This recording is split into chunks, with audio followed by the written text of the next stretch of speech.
Wingardium Leviosa.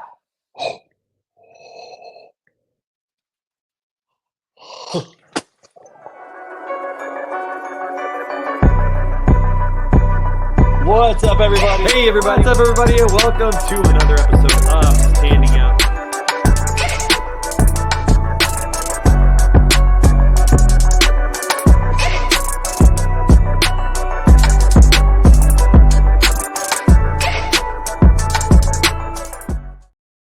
What's up, everybody? Welcome back to another episode of Standing Out, a podcast about sales, marketing, and leadership. I'm Trey Griggs, your host. So happy that you are with us today. I'm the founder and chief encouragement officer at Beta Consulting Group. When you get a little time after the show, check us out at betaconsultinggroup.com. See how we're helping companies with their sales and marketing strategies. There's a little button halfway down that says schedule a call. That's with me. Push that button, schedule a call with me, tell us your story, and we'll help you write yours and really build your brand in the marketplace. Before we get started today, we got a couple of announcements. Things are coming up. I can't believe it's mid-October and Halloween's close by. But before that, we have a massive event down in Fort Worth, Texas, October 23 through 25, the Broker Carrier Summit. This is the place where deals get done. It's not too late to sign up. Go visit at brokercarriersummit.com. Check it out. Click on the button to register. Get signed up for this event. Don't forget about the Post and Pray Classic presented by TrueNorth. So excited for that event as well. And can't wait to see you guys down in Fort Worth. That's going to be an amazing event. Listen, if you are a freight broker or a truckload carrier looking for partners that are like you, that got good values, they want to do the right thing, this is the event of the year. So make sure that you make it down there to Fort Worth. Again, October 23 through 25. brokercarriersummit.com. Use the coupon code BETA, B-E-T-A, to get 10% off. And make sure you come up and say hi at the event. Introduce yourself. Can't wait to meet you when we get there. To our friends over at Reads Across America Radio, if you're listening on the radio, thank you for tuning in. We're so excited to be a part of their Trucking Tuesday lineup. Every week, Reads Across America does some phenomenal work, and we'd love for you to partner with us in what they do. So please go to readsacrossamerica.org/standing out. And right there, you can sponsor a wreath. They lay over 4 million wreaths on the tombstones of former fallen soldiers. And it's just an amazing experience. Every December, 4,000 different cemeteries across the country. You can sign up to volunteer. If you have a truck, you could volunteer your truck to deliver wreaths to one of the cemeteries across the country. So thank you to our friends over at Wreaths Across America for the great work that they do. And we just love being a part of their network. And finally, give a shout out to our sponsor, Sales-CRM, my good friend Josh Lyles over there. Listen, freight brokers, not every CRM is created equal, especially when most CRMs are not built with your freight brokerage in mind. Sales-CRM is built by freight brokers exclusively for freight brokers. So be sure to visit sales-crm.com, or you can visit us at betaconsultinggroup.com/standing-out, and you can request a demo right there on our website. Make sure you let them know that you heard about it right here on Standing Out. All right, today's guest, I'm so excited to have her on the show. I got to meet her about, 8 months ago. I can't remember exactly when it was, but it's been a little while. And I was so inspired by her journey, by her story, and what she is building in the industry. And I'm so excited to bring her onto the show today. So please welcome the CEO and co-founder of TrueNorth, my good friend, Jin Stedge. I like the vibe. Making little still woozy. Me out, and so I just picked a song I liked at the time. This is your jam. I know this just sounds like this would be on a playlist, and I always love it because I never know what walk-up songs we're going to get. I always tend to learn about some new artists. Right now, there's so many new artists out there, just kind of independent artists, because it's so easy to produce some music now. It's crazy, so it's hard to find something. Anyways, how are you doing, my friend? Good to see you. I'm good. I'm great. This is the one nice week a year we have in San Francisco, so it's nice and warm. So what is it normally? Is it too hot usually? Because I'm not from California. Is it usually too hot, or is it usually too cold in the Bay Area? I like it. It's always like 68 degrees. So no one needs AC or heat really. It's perfect. I like it. But this week it's been like 80s, 90s. So everyone's dying. There's no air conditioning at my house. Yeah. That's so funny. I used to live in Portland, Oregon. Similar thoughts to that. A lot of people don't have air conditioning up there. When it does get into the 90s, it starts to feel pretty warm. That's pretty hot when you don't have AC. That's for sure. Listen, it's so great to have you on the show today. I'm glad that you're here. And before we go any further, first of all, let me just say thank you for sponsoring, being the title sponsor of the Post and Pray Classic. This is my favorite event to put on, the 2-person golf event. And I just love your support for the event and what you're doing for that. So thank you so much for that. Can't wait to have you guys playing in it. Your logo is going to be on the trophy, man. It's so excited. We just got it ordered. So a lot of good things coming up. So thank you for that. Sweet. I mean, I was so impressed with the conference was it September when I went? And so we're stoked to sponsor it this year. A lot of brokers and carriers who really want to like build relationships, which is, what we're all about. So yeah, excited to go. Which we're going to talk about more of that here in just a little bit. But before we get to that, there's a little fun fact about you that I learned that we have to talk about. And that is, I had no idea. You're a fantasy football like freak. Like Addict. you're a big fan. I love it. Addict. Well, are you an addict because you have a lot of, like, how many teams do you have? Or is it just something that you just think about a lot? Yeah, I'm in two leagues. One with my husband and like his family and his friends, and then I've been in one with my dad for like over 10 years at this point. And it's like a really intense league. They have like a lot of individual defensive players, 20 players on your roster. It's like you have to know everyone from every team, and it's gotten me to like really appreciate the tiny things of football as someone who's never played football. You can really appreciate the the wide receivers who make really good cuts, and you find the fun people and you pick them, and yeah, I love it. Yeah, which player on your team right now is absolutely killing it? Who's destroying it for you? Oh, it was Rashi Rice, but he just tore his ACL. I know. It's our guy. We're just so devastated by that. Such a Yeah, I had bummer. him in both leagues. He was a steal in the draft, so I got to find someone new. Yeah, well, hopefully he's back in 5 to 6 weeks. He's not out for the season, it looks like. So we'll see what happens with that. But that's a big one. Ours is Malik Neighbors. We got Neighbors on the Giants. That dude is averaging like 23, 24 points a game. I think he's got 91 on the year already. He's So that was a big pickup for us. Yeah, he's so fun to Yeah, watch. he's a stud. That's cool. How'd you get into it? Was it your dad, or like it sounds like your dad got you into it, right? Yeah, it was my dad. And then my husband also loves football. I'm a Seahawks fan. He's unfortunately a Pats fan, and that's how we met. Is the Seahawks and Pats were playing in the Super Still a Bowl. Pats fan. He's still a Pats fan? He's still a Pats fan. He's Oh, a real Pats fan. wow. Yeah, God That's bless. legit Yeah, because they stink. they're They have been historically the last couple seasons. Yeah. watches I the can game. understand if you're a Pats fan with Brady, but now, boy, that's loyalty. Yeah, yeah, exactly. But yeah, it's a fun way to like hang out with people on a Sunday. There's a lot of math in fantasy football also, and so it's a way to combine all the things that I like. That's awesome. That's cool. Well, let's talk about your dad for a little bit and about you, because that's how you got into this industry and what you're building. So first of all, start off by telling us a little bit more about TrueNorth and what you guys are doing. And then I want you to tell the story about your dad and how that got you into it. Okay. So TrueNorth started as a carrier, actually. We started as an owner operator carrier. We grew it to almost 300 trucks. We launched in 2019. So this was like right before COVID hit. And we started with the thinking that there was so much waste in the industry. A lot of it happens at the carrier level. And so we'll just build the best carrier. Our drivers will all make a fuck ton of money, and we'll make money because we'll, cut down our costs and be able to find the customer, stuff like that. And it's evolved since then, but the mission is the same, which is we think if drivers specifically make good money and run good businesses, it's better for everyone. It's not like brokers versus carriers. It shouldn't be a zero-sum game, which, in some cases, it literally is a zero-sum game when you think about margin. But it's the carriers who don't know how to run good businesses, who exit the industry, that really hurt the industry and cause these fluctuations. And so everything we're about is giving the little guy the resources of the big guy. So whatever big carriers do, we want to give small carriers those resources.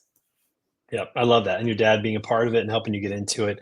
And it's really interesting because you're absolutely right. There tends to be some animosity, especially at the broker carrier level, which is why we have the summit, why you're a part of it and doing that. Talk about what your company and your product does to help with those relationships. Because as you said earlier, you're all about relationships.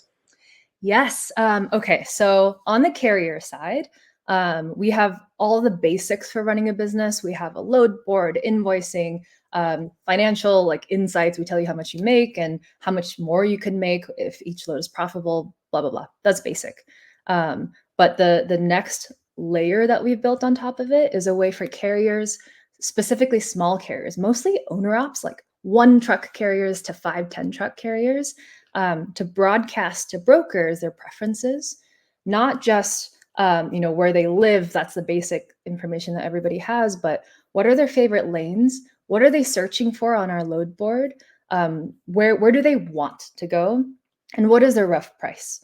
And that way brokers can quickly filter through to find the right carriers to work with. And we're thinking that the job this fulfills is it's what a dispatcher does at a big carrier. Is it builds relationships with brokers, tells the broker where the carrier is, and that's something an owner op just can't do because it's hard to drive and run a business at the same time. It is very hard to drive around a business. It's hard to do anything by yourself in business.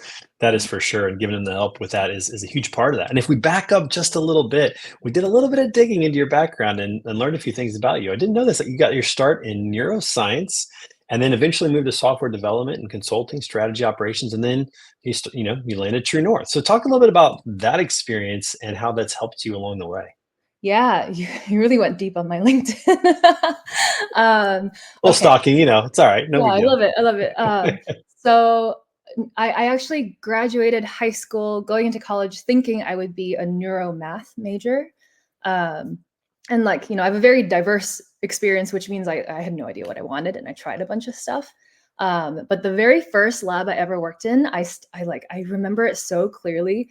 They took a chance on me. I was 17 years old, didn't know anything. Emailed this woman named Dr. Kristen Swanson at UW because I live near Seattle, who ran a lab that took scans of patients with glioblastomas. So these are the most aggressive type of brain cancer. It's not a solid tumor. Instead, it like flows along the glia and is really hard to surgically cut out.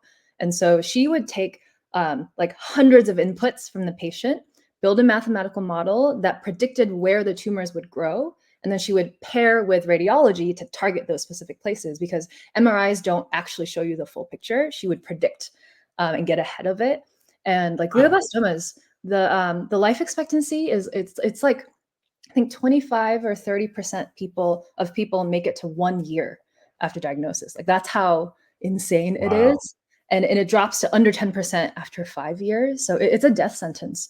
And so she's extending people's lives. And I researched her a little bit a year or two ago. She now runs a place at the Mayo Clinic and is like pioneering this new field of oncology, like what is it, mathematical neuro-oncology.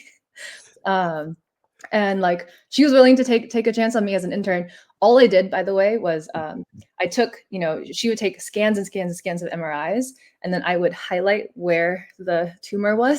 So I was like Mechanical Turk, feeding the AI in the early days, and so that was my first like real in-office job. Wow, that's incredible. So we're just gonna have to coin the phrase that you are the smartest person in logistics. I mean, No, you just used about 4 or 5 words. I'm the nerdy. I'm maybe the nerdiest. The nerdiest person in logistics. We'll take that, whatever you want. Yeah, I've been so impressed with how sharp people are in this industry. People think, oh, trucking, it's old school. And yes, that a lot of the systems are old school, but it's super complicated. And the people in the industry are problem solvers, which is the same thing. Like that's what I learned in college is like, it's just basically problem solving. So yeah, it's a super fun industry. Yeah, I mean, like your background being diverse, that's incredible. I appreciate that because I was the same way. I tried a lot of different things and I didn't know what I wanted to do, but that experience actually creates quite a lot of diverse perspectives and things that help you along the way. And I'm sure that you've seen that to be true, especially as you turn, from those types of positions to now leading a tech company. How has that experience helped you as a business leader now? Yeah. Oh man. Well, I've done a lot of things where I kind of like don't deserve to be there. Um, so like that neuroscience lab, like I did not deserve to be there. My first job was management Who's to consulting. say? Who's to say, Jen? You did it. You did deserve it. My first job in consulting, like they put a 21-year-old in the same room as CEOs of major companies, and I got to be in boardrooms, and I got to hear like SVPs complain about their coworkers, and just like being exposed to that. Looking back was super, super valuable just by just slowly absorbing what it is to run a business. How little anyone knows and how we're all kind of figuring it out also is a lesson I got to learn really early on. And that I started to learn like, what is it that makes me unique when I have no objective special skills? Like what is it like the wedge I can get in there to be different, to stand out, to have that conversation, things like that. Do you consider yourself a little bit of a generalist? Yeah, and especially in the sense that like sometimes I can be paralyzed by wanting to go in every direction. Like I love, there's just like so many interesting things. Like how can I possibly think about them all? And sometimes you spin and you don't think about anything and you just have to pick one. But yeah, yes. Yeah, I'm so guilty of that. I love doing a lot of different things. It's exciting. And the idea of having to pick one actually gives me a little anxiety, where sometimes people think having too many things is anxiety for them. For me, if somebody made me focus on just one thing all the time, that just, it's hard to do. But focus is so important. And it's interesting to think about that. As a generalist, when you're starting a company, it can be very beneficial. And like we said, a little detrimental because you can do a lot of things, you can do them well, but it's the idea of staying focused. How do you kind of regulate yourself in that regard? Yeah, I so there's this concept called the talent stack. I think the author of Dilbert wrote about it a long, long time ago. It's a book that really influenced me when I was early in my career, and it's the idea that you take your, let's say you have like five things you're pretty good at, but you're not the best at. The thing is, what other person in the world can stack those five things on top of each other? Like find the place where that stack really benefits you. And I think that has really worked for me. Is yeah, I'm not the best aerospace engineer. I'm not the best, definitely not the best founder or CEO or whatever. I'm not the best tech company. But you can stack all of your life experiences to find something you're good at. Yeah. Yeah, that's a great perspective, and it's valuing all those experiences that you have. And I love that you say I'm not the best aerospace engineer. Most people can't even say that they're an aerospace engineer. So you got that going for you. Not too many people, especially in transportation, can make that claim. So that's awesome. Let's transition just for a minute and talk about sales, man. As a small company, as a startup company, as a small tech startup, it's often founder-led sales. Did you have a background in sales? Is this new to you? Is this something that's difficult? Talk about your experience with sales. Yeah, I'm the classical sucks at sales, stereotype. Studied engineering, not a ton of social skills. You have to like really pick those up. But I think I've definitely sold in terms of raising money for TrueNorth. It's really difficult to ask all your friends and coworkers to give you money, and that's like the first thing I had to do for TrueNorth. Um, Listen, that's the hardest sell there is because you're just asking for money without a promise of anything in return. It's like Nothing. giving to Yeah, yeah, charity. totally. I mean, when we ask money for charity, it's like, well, hope you feel good about this because you're not getting anything back. But that's the hardest sell there is, my friend. I think selling a dream, though, there's something easier about selling a dream because everyone can dream with you. And I think I took that into trying to sell to freight brokers. So, you and I were talking a little bit about this, about how do I sell? And I see myself as an outsider when it comes to freight brokerage. Like every person I've sold to is a shark. These are the best salespeople. Like any manager, executive, owner of a freight brokerage, they got there by being one of the best salespeople. And They've cut so their teeth. That's right. Yeah. yeah, and so like I'm not gonna outsell a great salesperson. And so what I do is I solve the problem with them. And so if I could give like if I were starting out as a salesperson, even like at a tech company selling to a freight brokerage, for example, I would find ways to solve that customer's problem and get really excited about their problem. It could be, they have to sell or ship aluminum cans, which are like the hardest thing to ship, right? Because they cube out before they weigh out. And Collapse like, like crazy. yeah, and like think about how difficult that problem is, and how what they're thinking about. And I think when you enter a room and you're taking notes, you're jamming on ways to solve the problem together. It turns from a classic sales pitch, which frankly I'm no good at, to just a conversation about like what could the future be. And so it's a very like foundery type of sales motion, I think. I think you said something that was really critical there for sales, and that is the greatest salespeople are the greatest problem solvers. I mean, that's what sales should be. It should be solving a problem. I always hated the phrase when people said, "Oh, you're so good at sales, you could sell ice to an Eskimo." Eskimos don't need ice. That's not their problem, Yeah. right? They need a coat. They need a house. They need whatever it might be. They don't need ice. That's the last thing that they need. So I think that sales at its foundational level for me is education and problem solving. You find a problem, you see if you can solve it, and you educate your customer on how to solve it as a result of that. And to me, that's the best sales that there's out there. So I think you're on the right track. I mean, I think you give yourself a little bit more credit, my friend. But it is hard when you go from being neuroscience and being tech minded and math minded to how do I sell this thing? How do I do that? But it sounds Well, like you're doing just fine. thanks. Well, and before selling to brokers, I was talking to carriers. I've spent the last 5 years talking to carriers all day, every day, and they're so different from freight brokers that I've really had to up my game in terms of just classic sales. I updated my LinkedIn profile, like things like that, that I never thought I'd have to do. It's like two different languages, carriers and freight brokers. I mean, I remember when I started my career DAT at a load board, and that's how I got to know carriers and freight brokers. And I remember seeing carriers who would try to start a freight brokerage, but they couldn't. They didn't understand the business. It was like a foreign language. And I remember meeting freight brokers who were trying to get into the carrier game because they're like, well, we'll just make some money. We'll add some trucks and make some more money. And they often failed because they didn't understand it. It's like two different languages, you know. So your approaches have to be different when you go to sell to those different entities as well, because they have different needs, different challenges, and they think differently in many cases. So Mhm. that's an interesting observation that you make there in that regard. So in terms of, you know, like some of the biggest challenges that you've had at True North, you know, what are some of those challenges, and how do you navigate those? How do you overcome those so far? Yeah, our biggest challenge so far is we had started out as a carrier thinking we can scale this carrier and help every leased on owner op out there. And we just realized it's really hard to build a really big carrier. It's just so hard. And Yeah. even like factoring, I really respect these industries and how difficult they are because it's so easy to lose all your money so fast. And we decided to go back to our core and what we're really good at, which is software. And I think our team is particularly good at operations. Like we understand ops. I'm an ops person. It's just how I think.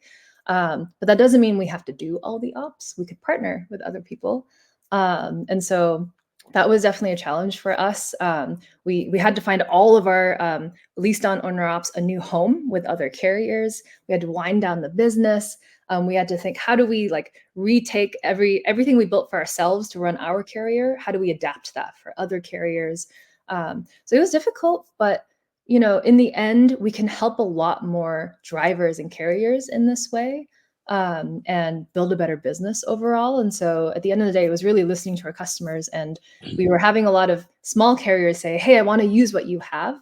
And so just listening to our customers and making that change made it a little bit easier. Yeah, and when you're making those pivots, because pivoting can be a huge benefit and blessing to a company, but emotionally and sometimes mentally, it can be defeating a little bit, exhausting a little bit. How did you get through some of those pivots that you guys have made, both emotionally and mentally, and from a leadership and excitement, enthusiasm perspective with your team? Yeah, and there's like a couple different levels of this. There's the big pivot, um, overwhelmingness, but there's also in you know, growing a new product, the small rejections you get day after day. And I imagine as a salesperson, you know, making a bunch of calls and getting rejections day after day, I actually think those are all quite similar emotions now that I've done them all. And I see my teammates sometimes take it really hard when someone says no. And what I have come to learn is every no is actually still a signal.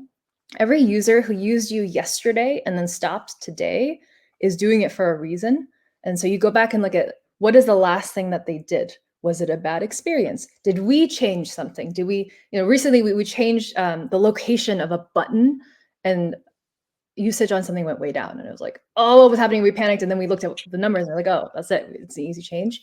And so every rejection carries a signal. And to me, like signals are good. You want more data to make better decisions. And so I don't get quite as you know, dejected as easily when I think about it that way. You know, being data focused, that's got to help you with that, because if you're not data focused and maybe you're a little more emotional focused like me, I tend to be a little more feeling and that kind of thing. It can be dejecting and it can be hard. But I remember I learned this when I started sales, and that was every no is just an objection or a question waiting to be asked. So you have to figure out what that question is. You got to dig a little deeper. You got to try to find out, like, why did you stop using this, or why did you make that decision? And ask that question. It's usually an objection that you have to get through. And when you think of it like that, it doesn't feel as emotionally bad. It's just, hey, the process needs to go a little further. We need to ask another question. We need to dig a little bit more. We need to find out a little bit more. So I think that's great. All right, one more question, then we're going to have a little bit of fun, my friend. All right. Okay. So being a CEO, what's your favorite thing about it? What's your least favorite thing about it? Mm, okay. My favorite thing is that my job changes all the time. So going back to being a generalist, I've never done anything for longer than like 2 years before TrueNorth, and now we've been at this 5 years. But it doesn't feel like I've had the same job. My job changes a lot. Just about every 6 months, it completely changes. And that's super fun. And you get to learn from like, we get to hire these executives who know way more than I'll ever know about a field, and they're teaching me every day. So that's super, super fun. What is the hardest? Or the thing you like the least? Like, what's your Yeah, like least favorite thing? Yeah, yeah. yeah, it's like such a stereotypical answer, but like HR is really difficult, and legal, like that part of running a business is there. It's super complicated, like filing taxes and like That's mine, yeah, and like being without a doubt. incorporated in every state that you have an employee and like filing taxes with each of them, like it's just so complicated. Why does it have to be so complicated? Especially as a remote team, we have people everywhere. So that's probably my least favorite part. I think that's a question or probably a feeling that everybody has, not just CEOs. Like taxes for even individuals is not, it's not easy sometimes. Like it's just so complex. That's my least favorite part is the bookkeeping and the taxes and all that. I couldn't hate that more. So we're cut from the same cloth, my friend. And you talk about your job changing and those types of things. Man, I feel the exact same way. Like that's the exciting part is that it does change. And when the business needs something different, and you need to be the first one to address it, either you handle it or you get somebody to handle it, but you have to change kind of what you're focused on and what you're thinking about. That does make it exciting.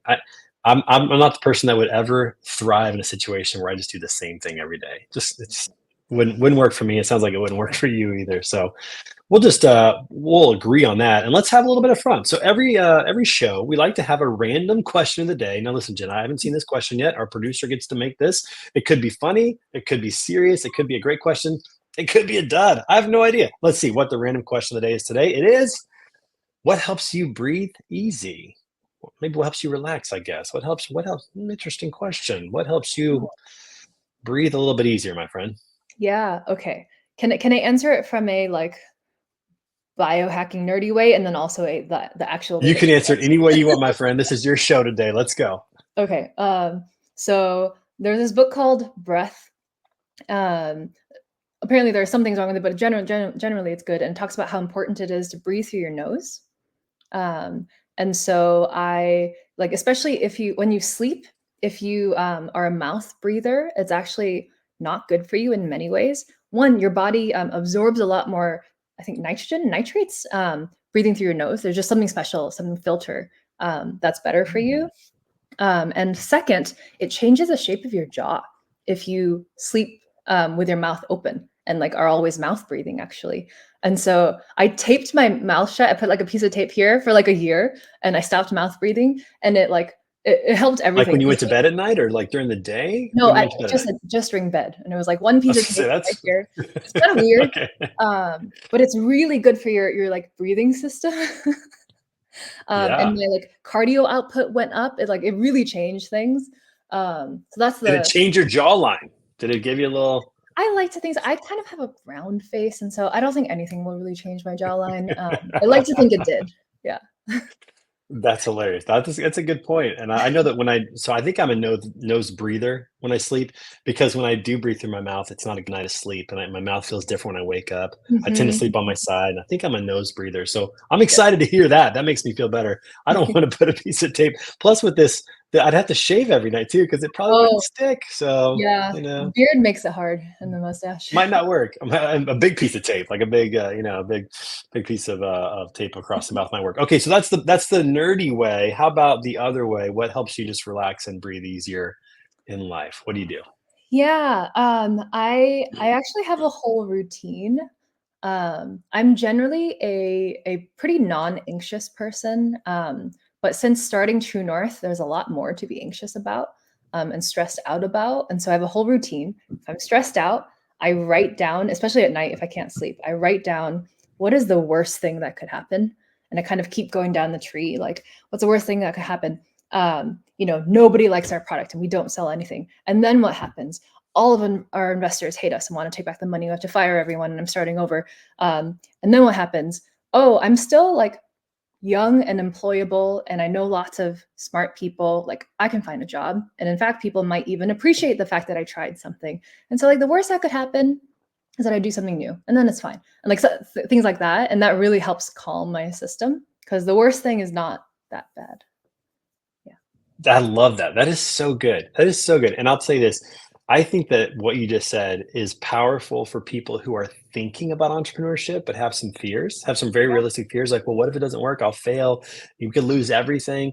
The truth is, there's always going to be a job there. And I think that if you do try to be an entrepreneur and you learn things, even if it doesn't work out, let's not call it failure, even if it doesn't work out, you've learned more now than you knew before then about how to run a business. You have a different perspective of leadership and ownership and what it takes to do that. I think you're more employable. I think you're more valuable as an asset, even if your business doesn't succeed. And so I encourage people to think about that. Like, what's the worst that can happen? Well, like you said, you're smart. You've learned a lot of things. You're very employable. The job, an opportunity will be there. And I think there's a lot of wisdom in that, my friend. So kudos to you for that. That's a good exercise to do. I tend to not do that. I tend to just go hit golf balls. I'm a simpleton. I just go smack some golf balls for a while, breathe in the fresh air, see the birds and the trees and the green grass, and I have my life is version of that okay. too.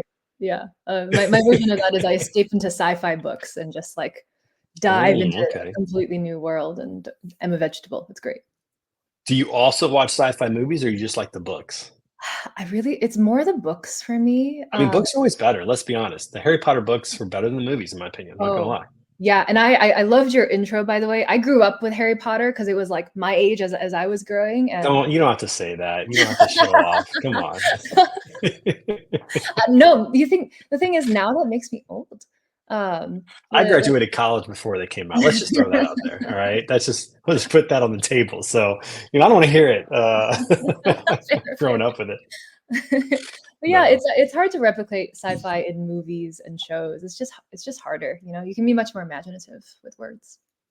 It is. It is. All right. So let's finish the show with this. You are launching a brand new broker product this month. We're going to talk about the Broker Carrier Summit coming up in a couple of weeks, which is great. Tell us a little bit about what it does and what you guys are working on and kind of what led to this. Yeah, the Broker Carrier Summit is our coming out party, by the way. It's the first time we're really exposing ourselves Let's to go. a lot of brokers and carriers. Okay, so the thinking here is we know all this information about carriers. We know their history, where they are, where they want to go. We have documents. And actually, brokers want access to that information, and carriers want access to loads. And so, what we've built is basically a way for brokers to see all the information about carriers that TrueNorth that we have, that we built for ourselves as we manage a larger carrier population.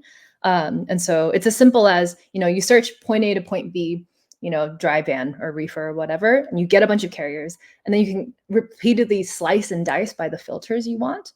And then you can essentially market to them if you like and source new carriers, send emails to 1,000 carriers if that's what you want, or you can choose to build repeated relationships with the same carriers.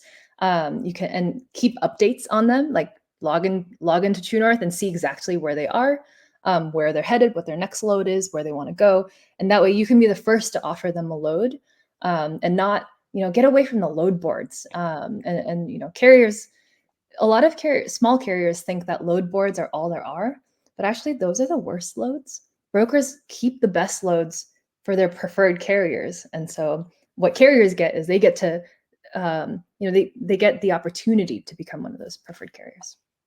Well, I know from my experience in the industry that brokers and carriers have been trying to get off their dependency of load boards for years and years. And this goes right in line with the Broker Carrier Summit, with what you're building at TrueNorth, which is exciting. So we get to launch that at the Broker Carrier Summit, which is really cool. And I'm just excited for where this is going to go and what you're building. And again, thanks so much for being on the show today. It's always good to talk to you, my friend. I appreciate you being here. You're going to have to come back and see us again soon, maybe in the spring. Tell us how things are going with the product and all that. But again, thanks for being here. Love that. Thank you so much, Trey. As always, love chatting. Excited to see you in a few weeks. I know. Thanks. And thanks again for sponsoring the golf tournament, man. It's going to be such a great time. I cannot wait to be. I know you're red eyeing in, but Shane will be there, and we'll get you some nice swag, some good giveaways from the event. But thanks again for being a part of that, and we'll see you in a couple of weeks down in Fort Worth. Sweet. Thanks. See you soon. Bye. Everybody, make sure you come back every Tuesday for another episode of Standing Out with great guests like Jen. Every Tuesday on Reads Across America, a part of their Trucking Tuesday hour, and of course, right here on LinkedIn at 2 p.m. Central every Tuesday. And I want to give a big thanks as well to our sponsor, Sales-CRM. Make sure you check them out. And before we go today, we've got our tip of the week, and that is a sales tip. Listen, when you're in sales, it's so important to learn to ask great questions of your customers and listen to them when it comes to developing your product. Not every change request is best for your product, but the best ideas will almost always come from your customers. That's true whether you're building a technology product or if you have a service. Always, always, always listen to your customers, ask them questions, get a feedback loop going. That is incredibly valuable. It also helps in your sales process because now you know what customers want, what they don't, what objections they have, and what's really going to meet their needs. So again, get really good at asking great questions. All right, until next time, we'll see you real soon. And don't forget, people, stop standing still, start standing out. We'll see you soon.